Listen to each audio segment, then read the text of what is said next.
Fazia muito tempo que eu não assistia a um vídeo do Nando Moura, até porque depois que ele rompeu com o bolsonarismo, rompeu com o olavismo, ele se tornou bastante relevante aí nos círculos da direita, né, ou da extrema-direita, de modo que já não impactava mais na questão política, né, no debate político. Mas essa semana me enviaram um vídeo do Nando Moura sobre a questão envolvendo Thiago Braga, do canal Brasão das Armas, e o Castanhari, sobre o vídeo publicado no canal Nostalgia, contando a história da Guerra da Coreia.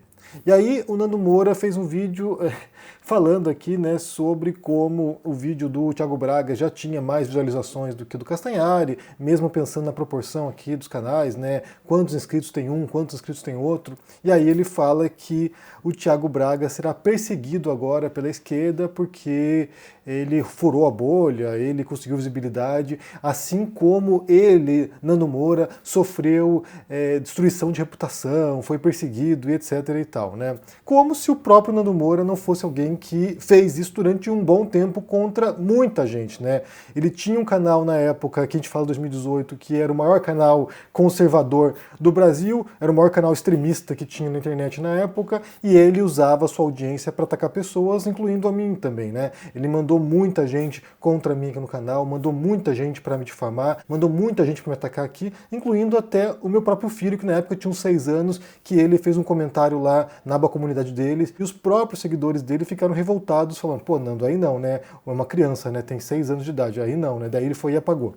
Então, assim, ele é alguém que fazia isso e ainda faz isso, e seguindo os conselhos do guru intelectual dele, que era o Olavo de Carvalho, o que ele fazia quando era confrontado era processar geral, né? Processou uma galera aí, perdia processo, perdeu dinheiro, ganhou dinheiro, ou seja, foi alguém que causou na internet adotando uma tática agressiva, adotando uma tática de perseguição dos seus adversários políticos e defendendo ideias que eram escabrosas na internet, ideias esdrúxulas, né? Uma dessas ideias era de que o nazismo é de esquerda. Na verdade, ele defendia, e eu acho que ainda defende essa ideia. E aí o Nando, nesse vídeo aqui, ele faz um comentário que eu achei super engraçado, achei cômico, na verdade. Pra mim, o Nando é quase um personagem cômico, quase um palhaço na internet que, sabe, faz caretas, imita vozes. Ele é um palhação, e ele usa a internet de um modo que eu entendo que era muito tóxico e possivelmente ainda é tóxico, né? Mas ele fez um comentário aqui que, sinceramente, vale assistir porque é bem ridículo e vocês vão entender por quê, né? Ele diz o seguinte aqui sobre essa história do Thiago Braga, que será perseguido agora. Vamos ouvir juntos aqui. É muito importante que você dê todo o apoio possível ao que o professor Thiago Braga vai passar daqui para frente. Porque não vai ser mole, não. Ele mexeu e ele respondeu, e humilhou mesmo, quando ele usa as próprias fontes do Castanhari para rebater ele, é um negócio assim humilhante. É um negócio que é talvez inédito na internet. Eu sei, Nando, que você se esqueceu da surra que você levou de referências do Leon e da Nilce. Eu sei que você se esqueceu disso, né? Mas isso não é inédito. Na verdade, isso aconteceu com o próprio Nando, né? O Nando, com essa história de nazismo de esquerda, citou um monte de livros, um monte de referências ali, alguns autores bastante conhecidos. E aí, o que o Leon e a Nilce fizeram foi demonstrar como o Nando não havia lido essas referências. Eu quero pôr para vocês aqui uma parte dessa surra que o Leon e a Nilce deram no Nando Moura anos atrás. Aqui a gente fala de 2018, possivelmente, né? E aí, para vocês perceberem como essa questão é inédita. Não é inédita. O Nando foi humilhado publicamente. Isso foi publicado até no Xvideos. É sério, as pessoas publicaram esse vídeo aqui do Leon e da Nilce nos Xvideos porque foi uma comida histórica. Então, assim, se há um precedente e se há alguém que foi humilhado publicamente de modo incontestável, foi o próprio Nando Moura. Vamos assistir juntos aqui esse trecho. Agora, você que diz que todos nós somos aqui perfeitos retardados, Pierre Chanu, professor emérito, PhD da Sorbonne, membro do Instituto, comandante da Legião de Honra, ele diz o seguinte: o nazismo e o comunismo se tornaram, assim, lados opostos da mesma moeda revolucionária, gêmeos heterozigotos. Ele é um idiota também? Mas vamos lá para o que ele argumentou. Ele trouxe o Chanu, um pensador francês muito importante, e ele trouxe também uma informação de um artigo do Chanu, que é uma citação na qual ele diz que o comunismo e o nazismo eram gêmeos heterozigotos, lados da mesma moeda. Mas agora eu tenho uma pergunta pra fazer, eu queria que o Nando Moura respondesse com sinceridade. Você leu, antes de gravar esse seu vídeo, o artigo do Xiaonu, no qual ele usa essa argumentação do nazismo e do comunismo como gêmeos heterozigotos? Por quê? Como você leu, é como esse argumento é citado no Guia Politicamente Incorreto da História do Mundo. Não é o texto do Xiaonu, é uma citação de algumas linhas que tem em outro livro. Você leu o contexto ou você está reivindicando a autoridade do Xiaonu pro seu argumento só com base nessa citação? Porque aí é um perigo. Por que eu tô perguntando isso? Porque quase toda a literatura do Xiaonu sobre nazismo, comunismo, Segunda Guerra não foi traduzida do francês. Você não encontra em português, você não encontra em inglês também. Porque o artigo do qual esse texto do Xiaonu é tirado, ele só existe em francês, num banco de dados de artigos acadêmicos em francês, e você tem que pagar para poder acessar. A gente não questiona, você pode ter feito isso. A gente quer saber se você fez, só isso. Mas claro que fica o questionamento por que você fez a citação igual no Guia Politicamente Incorreto. Porque ela é contraditória ao pensamento real do Xiaonu se você lê o texto inteiro. Sim, eu me dei o trabalho de fazer isso, eu comprei o raio do artigo, procurei o artigo primeiro, de onde vinha essa citação, comprei e li, e ele não diz absolutamente nada sobre o nazismo ser de esquerda. Nenhum ponto. Então o que o pensamento completo dele fala de fato, Leon? O que ele tá questionando é a busca da mudança política por meio da guerra e do caos. E ele vai atacar diretamente o regime comunista da União Soviética, comparar com o nazismo, comparar também com a Revolução Francesa. Tá, mas o que na completude do pensamento ele tá falando de fato? Não tem absolutamente nada a ver com esse debate que a gente tá tendo aqui. Ele não entra no mérito nenhuma vez de direita e esquerda. O que ele tá contestando é a busca de mudança política no processo histórico por meio da guerra e do caos. E ele vai focar muito na ação da União Soviética durante a Segunda Guerra. Ele diz que a grande inspiradora disso tudo, a primeira coisa histórica que mostrou essa possibilidade de você buscar a mudança por meio do caos, foi a Revolução Francesa, que funcionou de inspiração ou de modelo para a Revolução Bolchevique, que foi aquela que trouxe a União Soviética, o socialismo, para a Rússia depois da Primeira Guerra. Então, quando ele usa essa figura do gêmeo heterozigoto, na verdade ele tá dizendo o seguinte: são dois movimentos que surgiram na mesma época, por isso são gêmeos, nasceram na mesma época, mas são diferentes. Só que tem DNAs diferentes, É um argumento muito interessante que ele traz. Por quê? Ele coloca o comunismo leninista e stalinista exatamente no centro do processo que se iniciou na Segunda Guerra de uma nova mudança política por meio do caos e destruição. E ele explica que toda a estratégia do Lenin, que o Stalin implementou, que ele aprendeu com a Revolução Francesa, com a Revolução Bolchevique, era que eles tinham que fazer um pacto com a Alemanha de não agressão para a Alemanha ser um agressor no Ocidente. Eles queriam uma Alemanha atacando França e Reino Unido, e eles acreditavam no equilíbrio de força e queriam uma destruição mútua, para eles terem nesses países um cenário muito parecido com a da Rússia na Primeira Guerra, na qual a Revolução Bolchevique venceu. Mas em nenhum momento ele fala que eles compartilham o mesmo pensamento comunista, socialista. Não, mesmo porque a ideia do Hitler, o Hitler aceitou o acordo porque queria adiar a guerra com os comunistas. Porque ele queria cuidar do fronte ocidental primeiro, segurar tudo lá e depois voltar para atacar a União Soviética. É um texto muito interessante que a gente recomenda que você leia para entender a ideia total do cara e não pegar um trecho fora de contexto. E aí eu vejo um problema sério na sua argumentação, que é reivindicar ter autoridade sobre o assunto sem de fato ter lido e entendido o que a pessoa que você cita de fato pensa. É o caso de você ter reivindicado um autor, reivindicado um texto dele que absolutamente não aborda o ponto do qual você está falando. Então, enfim. O Richard J. Evans, PhD pela Oxford, Hamburgo, uma simples venda, diz o Richard J. Evans, exigia 40 papéis diferentes no nazismo e ainda precisava se submeter à extorsão dos membros do partido. Também concorda com a opinião. Eu não entendi onde que ele concorda com a opinião. Desculpa, realmente eu não entendi. Você acabou de fazer uma citação que, tipo, precisava de 40 documentos para exportar um treco da União Soviética, logo comunista. É a mesma coisa que eu falar, eu estou segurando uma garrafa d'água, logo meu cabelo é laranja. Não tem conexão. Não tem relação com o fato. Mas aí que tá o problema. Eu fui procurar de onde saiu essa citação. Foi do mesmo suspeito. Ele tirou do Guia Politicamente Incorreto da História do Mundo. Ele tirou a citação e não conferiu o autor. Original. E o autor, tipo, ele é diametralmente oposto de tudo que você acredita, Nando Moura. Desculpa, tá? Vamos lá. Se você tiver muito dinheiro porque o livro é caro, todo mundo pode ler o Richard Richard J. Evans, porque tem um livro dele em português, A Chegada do Terceiro Reich. Eu vou ler algumas citações do livro aqui, na qual ele trata o nazismo como de direita. Na verdade, aparece no livro inteiro. Ele usa o termo extrema-direita, far-right, no inglês, à torta e à direita no livro, para poder se referir ao Hitler e ao nazismo. A minha versão do livro tá em inglês, eu traduzi as citações e eu vou colocar com referência para quem quiser encontrar na edição de Kindle. Quer ler? O nazismo inicial, portanto, como a miríade de movimentos competidores da extrema-direita nos imediatos anos pós-guerra, pertenceu firmemente a esse contexto da ascensão do fascismo europeu. Agora falando sobre a candidatura do Hitler na eleição de 32, que levou ele ao poder em 33. Sua candidatura transformou as eleições em uma competição entre a direita e a esquerda, na qual Hitler era inquestionavelmente o candidato à direita,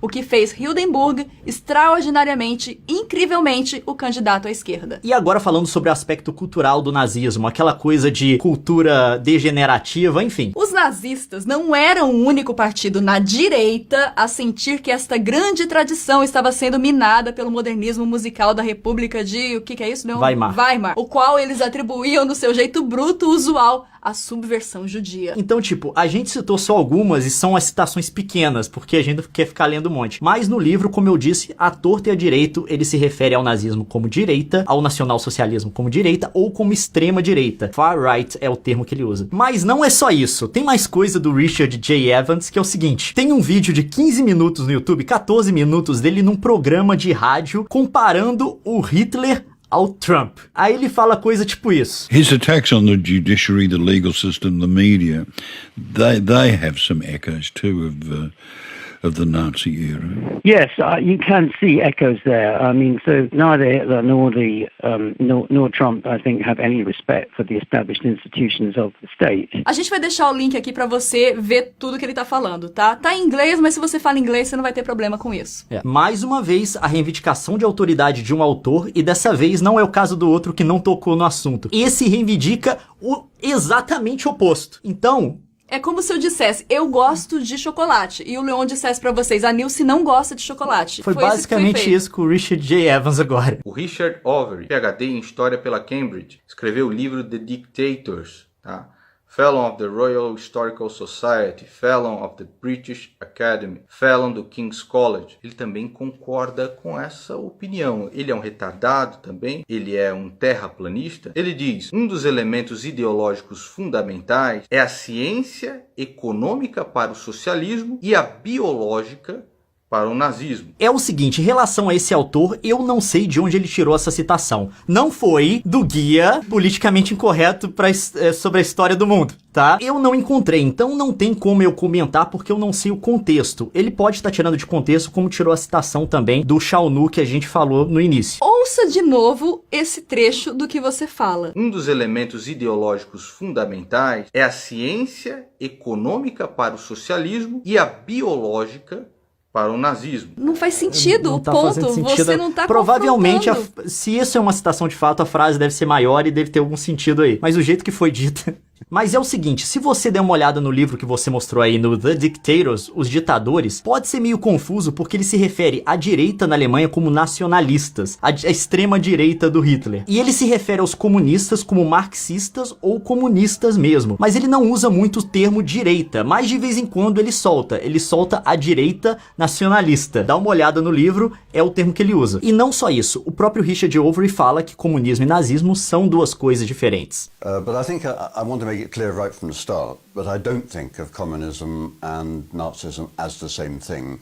They are fundamentally different ideologies. A gente não tá negando que os dois se pareçam, não, tá? Os dois são totalitários. Mas um veio pela esquerda do comunismo, outro pelo nacionalismo, que é o termo que o próprio Overy usa. Mas assim, o livro que você mostrou, dá uma olhada nele, ele se refere à direita como nacionalista, em oposição aos comunistas e marxistas, ele usa o termo também direita nacionalista no livro, então tipo, ele não corrobora o seu ponto, ele definitivamente não corrobora. Tatiana Bushuyeva, que escreveu Red Army and Wehrmacht, How the Soviets Militarized Germany. É um livro muito importante para você ler, Leon. É engraçado, em toda a literatura que eu vi sobre o assunto, eu posso estar errado, eu não vi esse livro ser citado. Ele não apareceu em referência, pelo menos nas bibliografias que eu olhei. Eu não conheço essa autora, não tenho acesso a esse livro. Se eu tentar comprar, eu acho que eu tenho que importar aqui pro Canadá, porque na Amazon só tem no Marketplace, a Amazon nem vende direto, vai ter que vir de um terceiro. Então não tem como eu comentar esse livro. Se você tiver esse livro, puder me mostrar alguma parte dele que corrobora o que você tá dizendo, porque aqui você só jogou o nome de um autor cujo livro ninguém tem acesso. Então, enfim. Mas tira um print um pouquinho maior, assim, pra gente ler todo o contexto. Se tiver o livro, mostra na câmera, assim, de uma Full HD. Se quiser mandar pra gente também, pode mandar, a gente aceita. A gente aceita. A gente precisa ler, no fim das contas. É importante. O Ernst Topisch escreve outro livro também, chamado Stalin's War. Tá, outro livro ao qual a gente não tem acesso, eu não consegui encontrar fácil pra comprar, não tem digital, enfim. Mas é o seguinte, eu meio que tenho a noção do que ele tá discutindo no livro. Ele trata o Stalin como o arquiteto da guerra. É um ponto que vai ao encontro do que o Shaunu falou, que essa coisa do Stalin como sendo o arquiteto da guerra por meio do